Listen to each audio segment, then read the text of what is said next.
मोदी सरकार के तीसरे कार्यकाल के 100 दिन पूरे। आम चुनाव में भाजपा के बहुमत से चूकने के बाद नई सरकार की भावी कार्यशैली रीति नीति के में कई तरह के बदलाव के कयास लगाए जा रहे थे, लेकिन मोदी सरकार के तीसरे कार्यकाल के पहले 100 दिनों में नीतिगत स्तर पर कोई बदलाव नहीं दिखा। विकास, विदेश नीति से लेकर हिंदुत्व तक मोदी सरकार अपने पिछले 2 कार्यकाल की तरह ही पुराने अंदाज में आगे बढ़ रही है। सरकार सोमवार को 100 दिन पूरे करने वाली है। इस छोटी सी अवधि में इंफ्रास्ट्रक्चर विकास के लिए 3 लाख करोड़ की योजनाएं मंजूर की जा चुकी है। वहीं लोकसभा में वक्फ कानून संशोधन विधेयक पेश करने के साथ सरकार समान नागरिक संहिता के प्रति पुरानी प्रतिबद्धता दर्शाकर हिंदुत्व की पीछ पर मजबूती से कदम आगे बढ़ाती दिखी। दिल्ली के मुख्यमंत्री अरविंद केजरीवाल देंगे इस्तीफा। दिल्ली के मुख्यमंत्री अरविंद केजरीवाल ने इस्तीफा की खबर दी, जिसके बाद ये कयासों का दौरा जारी है। सीएम पद की रेस में कई नाम हैं। आम आदमी पार्टी के वरिष्ठ नेता मनीष सिसोदिया दिल्ली के मुख्यमंत्री अरविंद केजरीवाल से मुलाकात करने वाले हैं।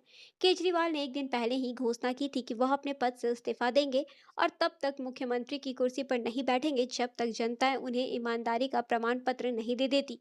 पार्टी के एक पदाधिकारी की ओर से जानकारी दी गई है कि केजरीवाल और सिसोदिया सोमवार को मुलाकात करेंगे। उनके फैसले के बाद यह उनकी पहली बैठक होने जा रही है। बैठक में दोनों नेताओं के बीच अगले मुख्यमंत्री को लेकर भी चर्चा होने की संभावना है। बैठक सिविल लाइंस इलाके मुख्यमंत्री के आधिकारिक आवास पर होगी। इस खूबसूरत अभिनेत्री के चक्कर में 3 आईपीएस अधिकारी सस्पेंड। आंध्र प्रदेश सरकार ने एक महिला अभिनेत्री के चलते 3 आईपीएस अधिकारियों पर बड़ी कार्रवाई की है।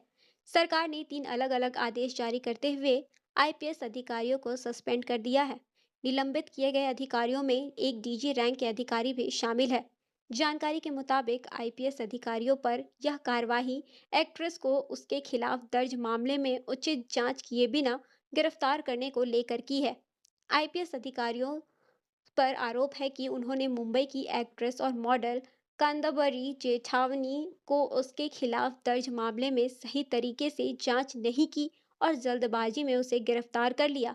इसके साथ ही अधिकारियों पर एक्ट्रेस को परेशान करने का भी आरोप लगा है। प्रधानमंत्री ने रिन्यूएबल एनर्जी समिट का उद्घाटन किया। सूर्य घर योजना के लाभार्थियों के घर को देख व बातचीत की। प्रधानमंत्री नरेंद्र मोदी ने सोमवार को गांधीनगर के महात्मा मंदिर में रिन्यूएबल एनर्जी समिट का उद्घाटन करते हुए कहा कि हमारा लक्ष्य शीर्ष पर पहुंचना नहीं बल्कि शीर्ष पर टिके रहना है।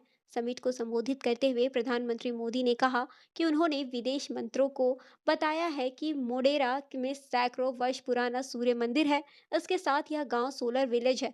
आप सभी अयोध्या के विषय में खूब जानते हैं। भगवान श्री राम की जन्मभूमि है। प्रदर्शनी में उत्तर प्रदेश का स्टॉल भी लगाया गया। मैं उत्तर प्रदेश वाला बन गया हूँ। हमारा प्रयास है कि अयोध्या में एक एक घर सोलर पैनल से चले। भारत के 17 शहरों को सोलर सीट के रूप में बनाने जा रहे हैं। प्रधानमंत्री ने कहा कि हमारा लक्ष्य टॉप पर पहुंचना नहीं बल्कि टॉप पर टिके रहना है। हम एनर्जी पर आधारित नहीं है। इससे हमने solar power, nuclear power, wind power पर रहने का निर्णय किया है।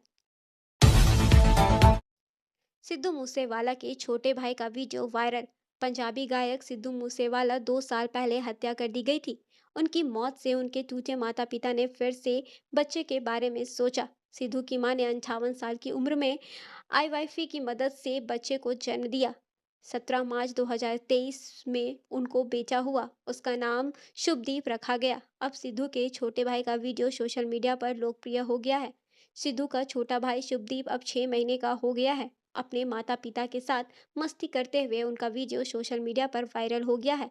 शुभदीप की मां चार कौर को और पिता बलकौल सिंह उनका किरदार निभा रहे हैं। उन्होंने काली शर्ट, शॉर्ट्स और सिर पर टोपी पहनी हुई है। इस वीडियो में बेबी शुभदीप बेहद क्यूट लग रहे हैं। टैंकर और तूफान गाड़ी की टक्कर से 8 लोगों की मौत। उदयपुर पालनपुर 4 लेन हाईवे पर पिंजवारा थाना क्षेत्र में कैंचल पुलिया के पास रविवार रात रॉन्ग साइड आ रही तूफान गाड़ी टैंकर से टकरा गई। हादसे में तूफान में सवार 8 लोगों की मौत हो गई और 16 लोग घायल हो गए। तूफान गाड़ी में सवार सभी लोग उगासनगर से सिरोही होते हुए पाली के नाकोड़ मंदिर में मजदूरी करने के लिए जा रहे थे। कैंचल पुलिया के पास तूफान गलत साइड में जाकर सामने से आ रहे टैंकर से टकरा गई।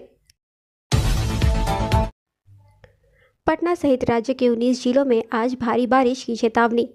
राजधानी पटना समेत राज्य के 19 जिलों में सोमवार को अलग अलग जगहों पर गरज तड़क के साथ भारी वर्षा को लेकर चेतावनी जारी की गई है। मौसम विज्ञान केंद्र पटना के अनुसार मानसून अक्ष समुद्र तल पर पंजाब के फिरोजपुर, पटियाला, यूपी के शाहजहांपुर, बलिया और गंगा पश्चिम बंगाल के निम्न दबाव केंद्र से उत्तरी बंगाल की खाड़ी से होते हुए दक्षिण पूर्व बना हुआ है, जिसके कारण सोमवार को बिहार के 19 जिलों में झमाझम बारिश हो सकती है। पटना समेत छपरा, सिवान, जहानाबाद, दरभंगा, मधुबनी, वैशाली और गोपालगंज में भी हल्के माध्यम की वर्षा का अनुमान है। उत्तर बिहार के अन्य हिस्सों में बादल छाए रहने के साथ हल्की बारिश हो सकती है। विभाग के अनुसार तापमान में 2 से 3 डिग्री तक गिरावट हो सकती है। हिमाचल से देश की मंडियों में पहुंची 1 करोड़ 11 करोड़ सेब पेटियां। हिमाचल प्रदेश में सेब का सीजन चरम पर है। सेब बाहुल्य जिलों से सेब की पेटियां देश की विभिन्न मंडियों में पहुंच रही है। बागवानी विभाग के मुताबिक 1 करोड़ से अधिक सेब पेटियां मंडियों में जा चुकी है। इस बार सेब के दामों में गिरावट नहीं आई है। प्रदेश से बाहर की मंडियों में हिमाचली सेब को अच्छा दाम मिल रहा है और इससे बागवान भी खुश है। सेब सीजन अक्टूबर महीने के अंत तक चलेगा। अभी तक सेब सीजन में बागवानों को किसी भी तरह की दिक्कत पेश नहीं आई है। बरसात ने भी ज़्यादा परेशान नहीं किया है। इस बार सड़कों की स्थिति भी अच्छी रही है। सेब उत्पादक क्षेत्रों से कोई भी सड़कें बरसात की वजह से बाधित नहीं हुई है। इस बार प्रदेश सरकार ने सेब की पैकिंग के लिए यूनिवर्सल कार्टन की नई व्यवस्था लागू की है। चीन की संघाई में तूफान बेबिनिका की दस्तक, फ्लाइट्स रद्द, रेलगाड़ी, स्कूल कॉलेज बंद, तटीय क्षेत्र खाली कराया गया। चीन के सबसे बड़े औद्योगिक शहर शंघाई में इस साल का 13वां तूफान बेबिनका दस्तक दे चुका है। आज सुबह 7:30 बजे चली तेज हवा से कई जगह पुराने वृक्ष उखड़ गए हैं। चीन के सरकारी अखबार ग्लोबल टाइम्स की रिपोर्ट के अनुसार इसका प्रभाव पुंडोग जिले के लिंगांग क्षेत्र में नजर आया। हवाई, रेल और बस सेवा को रद्द कर दिया गया है। स्कूल कॉलेज में छुट्टी कर दी गई है। संघाई केंद्रीय मौसम वेधशाला का कहना है कि बेबिनिका 75 वर्ष के इतिहास में संघाई में आया सबसे शक्तिशाली तूफान है। ग्लोबल टाइम्स के अनुसार शनिवार रात को आए तूफान के आज पूर्वी चीन के जिंग्याशु प्रांत के किंदोंग के उत्तर और पूर्वी चीन के झेंजियांग प्रांत के निम्बोंग के दक्षिण के इलाके के बीच टकराने की आशंका है। शेयर बाजार में 7 कंपनियों की लिस्टिंग से बढ़ी हलचल। बजाज हाउसिंग ने शेयर ने कराया जबरदस्त मुनाफा। घरेलू शेयर बाजार में सोमवार को 7 कंपनियों ने लिस्टिंग के जरिए दस्तक दी। इनमें बजाज हाउसिंग फाइनेंस समेत 4 कंपनियों ने आईपीओ निवेशकों को लिस्टिंग गेन दिलाकर खुश कर दिया। 2 कंपनियों के शेयर के स्टॉक स्तर पर लिस्टिंग हुई, जबकि एक कंपनी के शेयर में आईपीओ निवेशकों को लिस्टिंग लॉस का सामना करना पड़ा। बजाज ग्रुप की housing finance company Bajaj housing finance के शेयर की आज बॉम्बे स्टॉक एक्सचेंज और नेशनल स्टॉक एक्सचेंज पर जोरदार लिस्टिंग हुई। इन दोनों एक्सचेंजों पर कंपनी ने शेयर 114.28% लिस्टिंग गेम के साथ 150 रुपए के भाव पर लिस्ट हुए। आईपीओ के तहत कंपनी ने निवेशकों को 70 रुपए के भाव पर शेयर जारी किया। जोरदार लिस्टिंग के बाद शेयर बाजार में दोपहर 1 बजे बजाज हाउसिंग फाइनेंस के शेयर 134.89% की मजबूती के साथ 164.45 रुपए के भाव पर कारोबार कर रहे थे। पश्चिम बंगाल की मुख्यमंत्री ममता बनर्जी ने दी ईद ए मिलाद उन नबी जयंती की मुबारकबाद। पश्चिम बंगाल की मुख्यमंत्री ममता बनर्जी ने ईद ए मिलाद उन नबी की अवसर पर अपने ट्विटर हैंडल से देशवासियों को शुभकामनाएं दी हैं। उन्होंने अपने संदेश में कहा कि इस पवित्र दिन पर महानवीन हजरत मोहम्मद के जीवन और उनकी शिक्षाओं का स्मरण करना चाहिए, जो विश्व शांति, भाईचारा, न्याय और मानव कल्याण के प्रतीक हैं।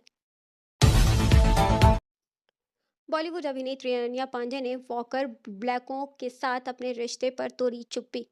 बॉलीवुड अभिनेत्री अनन्या पांडे इन दिनों वेब सीरीज कॉल मी बे के प्रमोशन में बिजी है, लेकिन वह अपनी पर्सनल लाइफ की वजह से अक्सर सुर्खियों में रहती हैं। कुछ ही दिन पहले खबर आई थी कि वह एक्स मॉडल वॉकर ब्लॉको को डेट कर रही हैं। अब उन्होंने एक इंटरव्यू में अपने रिलेशनशिप स्टेटस पर चुप्पी तोड़ी और खुद को रहस्यमय बताया।